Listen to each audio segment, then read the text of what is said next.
જય શ્રીમન નારાયણ. રામાનુજદાસ શ્રીમાન ગટ્ટુ વેણુગોપાલ સ્વામી દ્વારા વર્ણન કરેલ શ્રીમદ ભગવદ્ ગીતાનું ગુજરાતી ભાષાંતર હું આપને કહી રહી છું. અધ્યાય 11 વિશ્વરૂપ સંદર્શન યોગ. શ્લોક 10.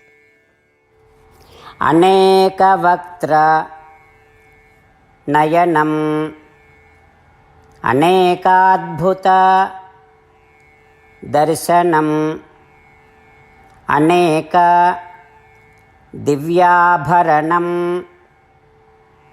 દિવ્યાનેક ઉદ્યત આયુધમ. ઓમ. ગીતાચાર્ય શ્રી કૃષ્ણ પરમાત્મા અર્જુન સાથે આપણને બધાને વિશ્વરૂપ સંદર્શન યોગ શીખવી રહ્યા છે. તેમાં સંજય ધૃતરાષ્ટ્રને કહે છે, હે રાજા ધૃતરાષ્ટ્ર, શ્રી કૃષ્ણ પરમાત્મા અર્જુનને તેમનું દિવ્ય વિશ્વરૂપ બતાવી રહ્યા છે. તે વિશ્વરૂપમાં અનેક મુખ, અનેક આંખો અને અસંખ્ય વિસ્મયો છે. તેમાં અસંખ્ય દિવ્ય આભૂષણો છે. શ્રી કૃષ્ણ પરમાત્મા તે વિશ્વરૂપમાં અનેક દૈવી આભૂષણોથી સુશોભિત છે તથા વિવિધ દૈવી શસ્ત્રો ચલાવે છે.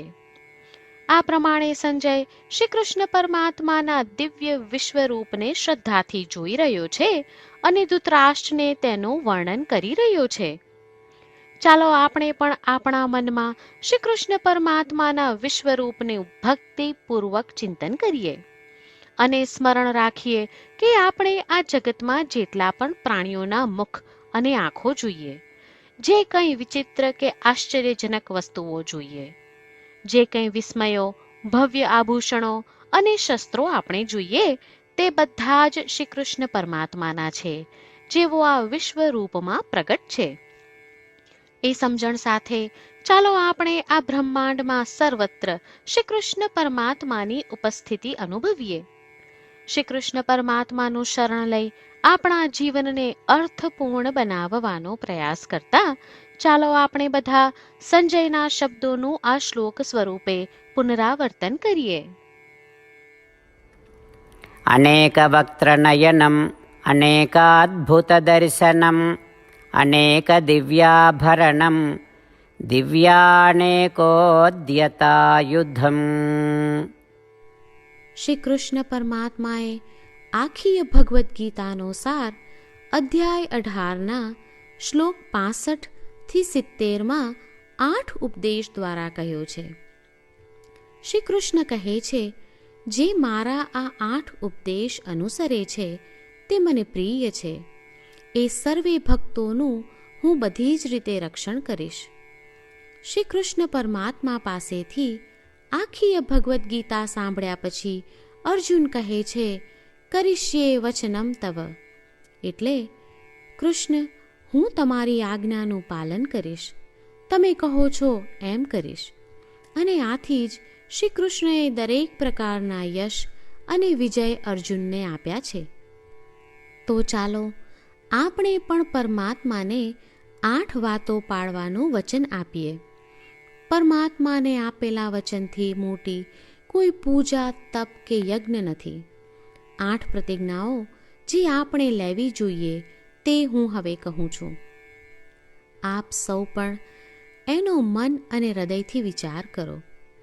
આ રીતે શ્રી કૃષ્ણને વચન આપતી વખતે આપણે સૌ શ્રી કૃષ્ણની હસતી મુખમુદ્રાનો મનમાં વિચાર કરીએ અને પરમ આનંદનો અનુભવ કરીએ.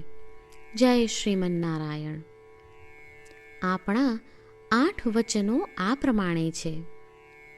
આપણું પહેલું વચન, હે શ્રીમન નારાયણ, તમારા ઉપદેશ પ્રમાણે હું હંમેશા તમારું ધ્યાન અને ચિંતન કરીશ. આપણું બીજું વચન, હે શ્રીમન નારાયણ, તમે કહ્યું છે તેમ હું સદાય તમારી ભક્ત રહીશ. આપણું ત્રીજું વચન, હે શ્રીમન નારાયણ, હું મારા કર્મો તમને સંતોષ થાય તેમ અને તમારી સેવા માટે કરીશ. આપણું ચોથું વચન. હે શ્રીમન્નારાયણ, તમે અનુસરવા કહ્યું છે તેમ મને પૂર્ણ શ્રદ્ધા છે કે હું તમારી છું. હું સદાય મારા હાથ જોડી તમને નમસ્કાર કરીશ, તમારી ભક્તિ કરીશ. આપણું પાંચમું વચન. હે શ્રીમન્નારાયણ, હું તમારા શબ્દો યાદ કરું છું. મામેકમ શરણમ વ્રજ. તમે તમારી શરણમાં આવવા કહ્યું છે. શ્રીમન્નારાયણ, હું માત્ર તમારા જ શરણમાં છું. આપણું છઠ્ઠું વચન. હે શ્રીમન્નારાયણ, આપે કહ્યું છે મા શુચ. તમે અમને આશ્વાસન આપી શોક ન કરવા માટે કહ્યું છે, તો હું દુઃખી નહીં થાઉં, શોક નહીં કરું. આપણું સાતમું વચન.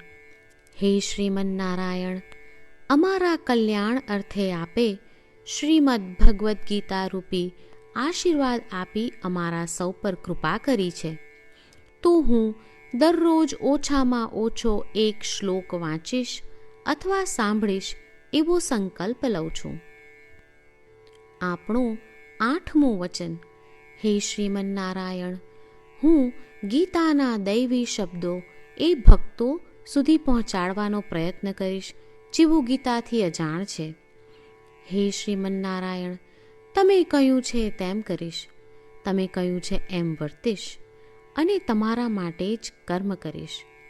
શ્રીમન્નારાયણને આપેલું વચન કે દરરોજ તમે કહ્યું છે એમ કરીશું, એ જ એક મહાન પૂજા છે. તો ચાલો આપણે સૌ દ્રઢ શ્રદ્ધા સાથે પ્રભુ પાસે એક સંકલ્પ લઈએ. શ્રીમન્નારાયણ, કરીશ્યે વચનમ તવ. શ્રીમન્નારાયણ, હું તમારી આજ્ઞાનું પાલન કરીશ. સર્વમ શ્રી કૃષ્ણાર્પણમસ્તુ. જય શ્રીમન્નારાયણ.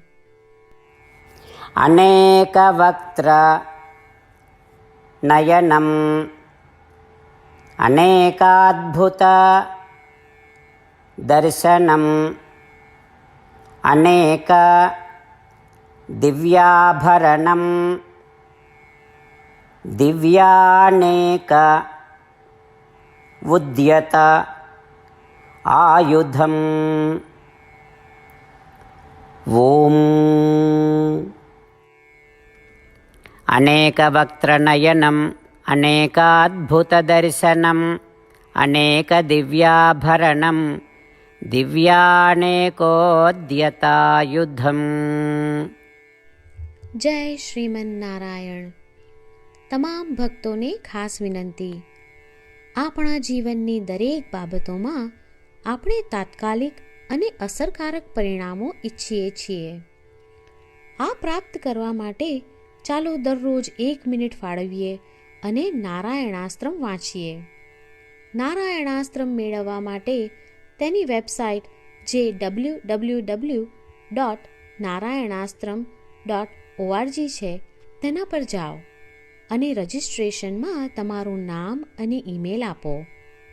તમે આપેલા ઈમેલ પર તમને નારાયણાસ્ત્રમ PDF પ્રાપ્ત થશે.